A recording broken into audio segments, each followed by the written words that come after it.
And if you have any attraction, like I said, some people aren't cut out for math and science. If you're not, it's okay. But if you have any attraction at all for that, take those classes. Do it. Because it can lead you to a very good place not so many years from now when you graduate from college. Even if your friends aren't taking those classes, still take those classes. Later, they're going to wish they did. And if it is hard right now, get a tutor until it's easy. Right now, the looks, the clothes, those are big. They'll always be somewhat big. But right now, people aren't so much looking at each other when you go to school and they're thinking, she's smart, she's not. But later in life, people do. Later in life, people think, she's a sharp person. And everybody goes, wow, wow. And later in life, people might say, now she's not the sharpest knife in the drawer. And everybody goes, ugh, really? Later in life, the kind of mind that you have developed really counts. Even though you may not pick that up now with your friends and everything. It may not be a big deal now, but soon it will be. And that's why I ask you to think about developing that part of yourself. Get involved in scouting. I wasn't really aware so much of what scouting, what it offers. But when I spoke with Joyce a couple of months ago, I was so impressed. I think in scouting, like I mentioned earlier, you can find that person who really believes in you. Man, you're amazed at what you can do, what you can accomplish when there's somebody who believes you can accomplish it.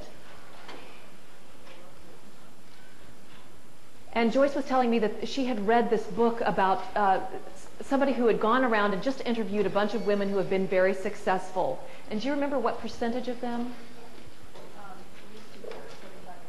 At least 75% of these successful women, many of whom are nationally known, had credited Girl Scouting with their success, with their early success, and said that that was a significant factor in their childhood and in their middle school and high school years that really contributed to their success. So I would ask you to look seriously at that.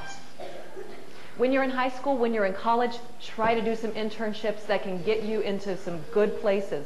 Like I told you with my television internship and the internship that Kelly O'Donnell did in Cleveland. Read books, read a lot.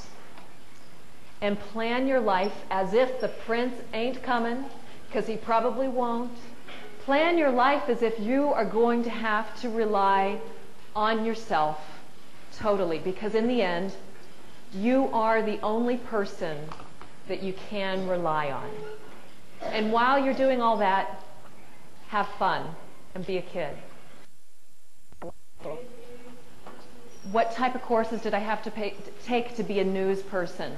A lot of journalism courses here at MTSU, performance courses in terms of being on television. You want to take a lot of speech. The theater stuff really helps.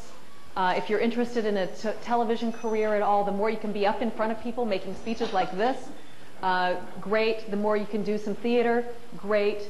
And it's also good, like we have a TV reporter, Carol Hauser, who is a nurse. She is our medical reporter. It's good to hone in on some fields like that. Yes? I'm still doing your weather job. I am still doing my weather job. Right now I'm doing the weather, the morning and midday weather for 3 months right now, and then I'll go back to my regular schedule of doing news reporting 2 days a week and then doing weather on Saturdays and Sundays. So I have kind of a split thing, and right now I am going to Mississippi State University getting my, my meteorology degree. I already have my degree from MTSU in mass communication. What times do you do it? I'm sorry? What times do you do it? What times do I go to Mississippi State? The course? What times do you do your weather? What times do I do my weather? I do my weather right now early in the morning. The show that's called News for Today. It's a new show. Holly Thompson and Ernie Freeman are also on that show, and that show starts at 5 o'clock in the morning and goes until 7 o'clock in the morning. Yes? I'm sorry? One more time. You know how you said you went to math for like high school years? Yes. So like, I wasn't good enough for the whole thing until just now, and I got a tutor now. Awesome. What is your name? Holly. Holly says that she wasn't good at math until just recently, and she got a tutor, and now everything's clicking, and she's making great grades in math right now. How about a hand for Holly? This is awesome. Cool. Yes. How much do I make a year? Oh, I don't want to tell you how much I make, but it is a valid question. Depending on, as a TV weather people are going to make more money than, like, say, a weather person who works at the National Weather Service working for the government. When you're starting out at a small market, you might only make, say, I don't know, maybe $20,000 a year, which isn't great, but you go up to bigger cities quickly. That's how you move up in the news business. I would say that Al Roker, you all know who Al Roker is on the Today Show? He probably makes at least $1 million a year, okay? Somebody who might be a weather person in Cleveland might make $500,000 a year, $500,000 a year.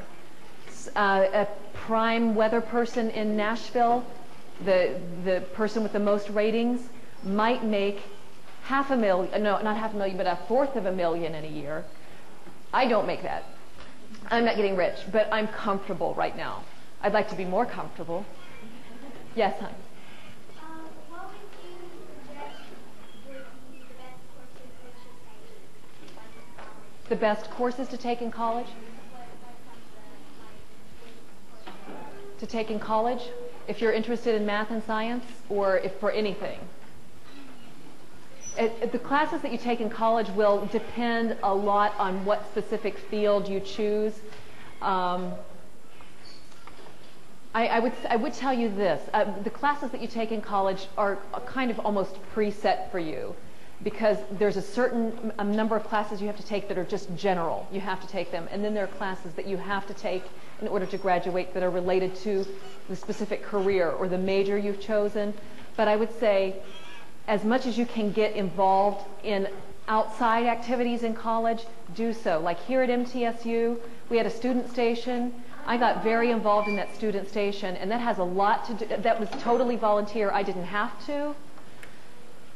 But because I was involved in that student station during my own time, that had a lot to do with where I am now.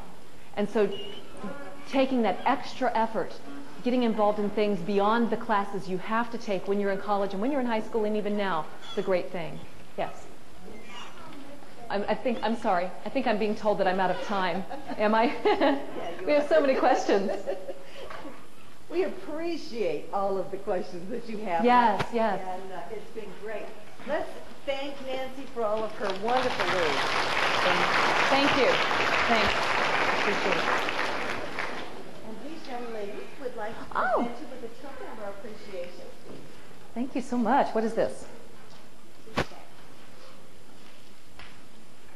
Oh, on the back, I'm expanding my horizons. I like this t-shirt. This is a great color. You know, purple is the color for women, isn't it? So this is a great color. Thank you. And a card. Thank you so much. Oh, and another thing. My goodness, I wasn't expecting gifts. It's a gift just to have been invited. The American Association of University Women. When we shortchange girls, we shortchange America, it says. So true. Thank you. Thank you, Nancy. We really appreciate it. Girls, we need you to turn to your group leader, and your group leader is going to take you off to your first session. Have a great day.